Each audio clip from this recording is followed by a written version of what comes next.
अच्छा जी, अब जो ये ह्यूमन रिसोर्स इंफॉर्मेशन का जो एक रिकॉर्ड इन डिफरेंट फॉर्म्स की कोई भी ऑर्गेनाइजेशन मेंटेन किए होती है, अब उसको फर्दर किन-किन चीज़ों में यूज़ किया जा सकता है, या आप कह सकते हैं कि इसको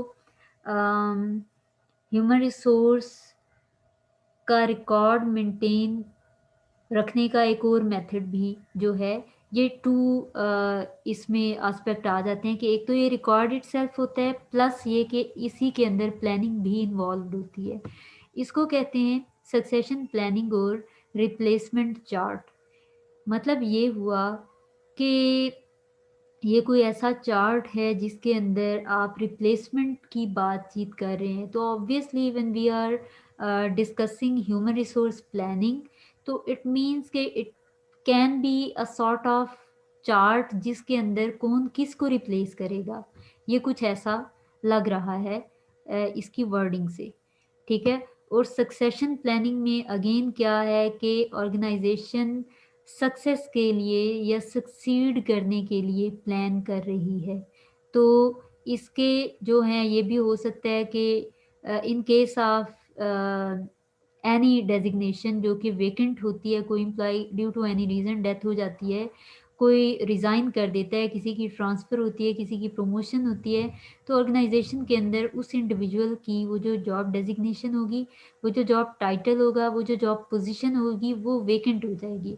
अब उस वेकेंट पोज़ीशन पे जो भी एक set of roles and responsibilities organisation ने ग्रुप किया हुआ है, उनको परफ़ॉर्म करने वाला वहाँ पे नहीं है। जब वो नहीं होगा तो ऑब्वियसली ऑर्गेनाइज़ेशन की जो वर्किंग है वो रुक जाएगी, या कम से कम उसके अंदर डिलेज़ आना शुरू हो जाएँगे, और उसकी वजह से ऑर्गेनाइज़ेशन एफ़िशिएंटली अपने गोल्स को अचीव नहीं कर पाएगी।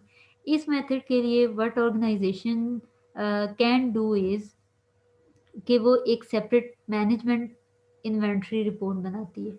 अब जो ऊपर हमने 2 ह्यूमन रिसोर्स इंफॉर्मेशन सिस्टम और ह्यूमन रिसोर्स मैनेजमेंट सिस्टम 2 तरह के रिकॉर्ड पढ़े थे, वो प्योरली हर एक इंडिविजुअल मेंबर की बात कर रहे थे, हर एक इंडिविजुअल या सिंगल वर्कर की बात हो रही थी जिसका रिकॉर्ड रखा गया, और वो ऐसे तमाम एम्प्लॉइज़ हैं जो कि इनसाइड द ऑर्गेनाइज़ेशन करंटली कोई ना कोई एक्टिविटीज़ परफॉर्म कर रहे होते हैं।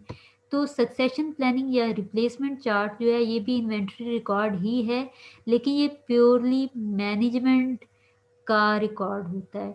वो इंडिविजुअल्स जो कि हायर डेज़िग्नेशन पे, जो कि सुपरवाइज़र्स होते हैं, जो कि मैनेजर्स होते हैं, जो कि ब्रांच मैनेजर्स होते हैं, मैनेजमेंट के डिफरेंट लेवल्स होते हैं, अपर, मिडल, लोअर लेवल, तो वो इनमें किसी भी लेवल पे मौजूद हों जब। तो इसका मतलब ये होता है कि ये कुछ ग्रुप ऑफ इंडिविजुअल्स या ग्रुप ऑफ ह्यूमन रिसोर्स या ग्रुप ऑफ एम्प्लॉइज़ को ये मॉनिटर कर रहे होते हैं, उनको ये डायरेक्शंस प्रोवाइड कर रहे होते हैं, उनको ये मैनेज कर रहे होते हैं। तो मैनेजमेंट का जो इन्वेंटरी रिकॉर्ड होता है वो अलग से रखा जाता है, और उसी को रिप्लेसमेंट चार्ट या सक्सेशन प्लानिंग कह रहे होते हैं। अब उसके अंदर क्या-क्या चीज़ें होती हैं, we need to discuss, we need to know. तो लेट्स नो कि वो क्या है। रिप्लेसमेंट चार्ट क्या है जी? एक ऑर्गेनाइजेशन का ह्यूमन रिसोर्स मैनेजमेंट का चार्ट है, indicating positions that may become। अच्छा, आप क्वेश्चन है हमज़ा अफ़ज़ल का कि एचआर अगर रॉन्ग डिसीजन ले ले, या एचआर को कौन मैनेज करता है? यहाँ पे अम, ठीक है, आप लोगों ने मैं अज़्यूम कर रही थी कि आप लोगों ने ऑर्गेनाइज़ेशनल बिहेवियर सब्जेक्ट पढ़ा होगा। पहले तो आप मुझे उसके बारे में बताइए कि वो पढ़ा था या नहीं पढ़ा था? तो टॉप और मिडिल और लोअर लेवल मैनेजमेंट का मैंने आपको बता दिया। अब यहाँ पे आप लोगों ने देखा होगा कि कंप्यूटर साइंस में पहले एक HOD, I think he was mister Asim और समथिंग, उनका नाम कुछ और था, ठीक है? I don't remember his name, लेकिन वो कोई और सर होते थे जो कि एचओडी थे। उसके बाद जैसे ही उन्होंने रिज़ाइन किया या वो कहीं और शिफ्ट हुए, वो मूव हो गए कहीं और किसी और ऑर्गेनाइजेशन में, तो उनको कौन रिप्लेस करेगा? ठीक है, वहाँ पे वो क्वेश्चन था। तो यूजुअली ऐसा होता है, मेजॉरिटी ऑफ द इंस्टीट्यूशंस या मेजॉरिटी ऑफ द ऑर्गेनाइजेशंस क्या करती हैं कि उनमें जो सीनियर लोग होते हैं उनके सबऑर्डिनेट्स में से उन्हीं को, वो जो मोस्ट सीनियर होता है उसको वो हायर लेवल के लिए रिस्पॉन्सिबल ठहरा देती हैं। एचओडी सर आसिम छोड़ के गए, तो उसके बाद यहाँ पे जो मोस्ट सीनियर थे, he was mister Iftikhar I guess, तो उनको एचओडी बना दिया गया। तो अगर, तो ये तो होगी एक स्मॉलर लेवल की ऑर्गेनाइजेशन के हायरार्की, और उसके अंदर एक रिप्लेसमेंट चार्ट एज सच नहीं बनाया गया, क्योंकि उतनी मेच्योर वर्किंग और उतनी वेल इस्टेब्लिश्ड और कॉम्प्लेक्स और मेजर साइज की ऑर्गेनाइजेशन ये नहीं है। लेकिन वहाँ पे जहाँ पे के सब यूनिट्स भी ढेर सारे हों, और उन हर एक सब यूनिट के अंदर डिपार्टमेंट्स भी डिफरेंट हों, जैसे हम इंटरनेशनल इस्लामिक यूनिवर्सिटी की एग्जांपल लेते हैं, या इसी तरीके से हम यूनिलीवर की, प्रॉक्टर एंड गैम्बल की, नेस्ले की एग्जांपल्स लेते हैं, या यूनिलीवर में भी आगे अगर हम नेस्ले पे बात करें तो नेस्ले के जूसेस आ गए, वाटर हो गया उनकी, और जितनी प्रोडक्ट्स आ गई, उन सारों में उनके फाइनेंस डिपार्टमेंट अलग होगा, मार्केटिंग डिपार्टमेंट हर प्रोडक्ट का अलग होगा, जो supply chain management, supply chain पूरा है वो डिफरेंट होगा सारे सारों का। ठीक है। अब इसमें क्या होगा कि कौन किसको रिप्लेस करेगा, ये एक मेच्योर साइज की ऑर्गेनाइजेशन है, अगर इनकी कोई भी अथॉरिटी या कोई टॉप लेवल या मिडिल मैनेजमेंट में से अगर कोई छोड़ के जाता है, तो इनको तो फौरन से रिप्लेसमेंट चाहिए। They can't wait for one day even, कि उस दिन की एक्टिविटीज़ रुक जाएंगी और इनकी जो डिमांड क्रिएट की हुई है, इनके कस्टमर्स लूज हो सकते हैं। इसलिए ऐसी जो मेच्योर और वेल इस्टेब्लिश्ड ऑर्गेनाइजेशंस होती हैं, उनको अपने रिप्लेसमेंट चार्ट साथ साथ मेंटेन रखना पड़ते हैं। अब इनके अंदर क्या चीज़ें आती हैं, कोई भी सीट, जैसे कि पहले बात हुई कि वेकेंट किन सूरतों में हो सकती है, या तो कोई एम्प्लॉय रिटायर हो सकता है, उसका टेन्योर पूरा हो गया, या कोई प्रमोट हो सकता है, या किसी की ट्रांसफ़र हो गई, या किसी ने रिज़ाइन कर दिया, या किसी की डेथ हो गई। उस केस में क्या होगा कि वो इंडिविजुअल जो रिटायर हुआ है, प्रमोट हुआ है, ट्रांसफ़र हुआ है, या डेथ हुई है जिसकी, या जिसने रिज़ाइन किया है, उसके वाली ड्यूटीज़ एंड रिस्पॉन्सिबिलिटीज़ अब कौन परफॉर्म करेगा।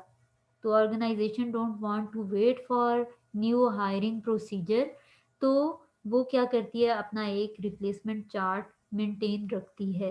अब उसके अंदर क्या चीज़ें आती हैं, एक तो अभी जो काम कर रहा है वो कौन है, उसकी कैपेबिलिटीज़ क्या हैं, स्किल्स क्या हैं, कितना टाइम पीरियड उसने काम किया। अब उसके बाद उस इंडिविजुअल को कौन कौन रिप्लेस कर सकता है, किसकी कैपेसिटीज़, कैपेबिलिटीज़ और स्किल्स ऐसी हैं कि अगर वो हायर अथॉरिटी छोड़ के जाता है, तो हमारे पास दो चार ऑप्शंस होने चाहिए जिनमें से हम बेस्ट वन को जो है वो प्रमोट कर सकें टू दी हायर डेजिग्नेशन।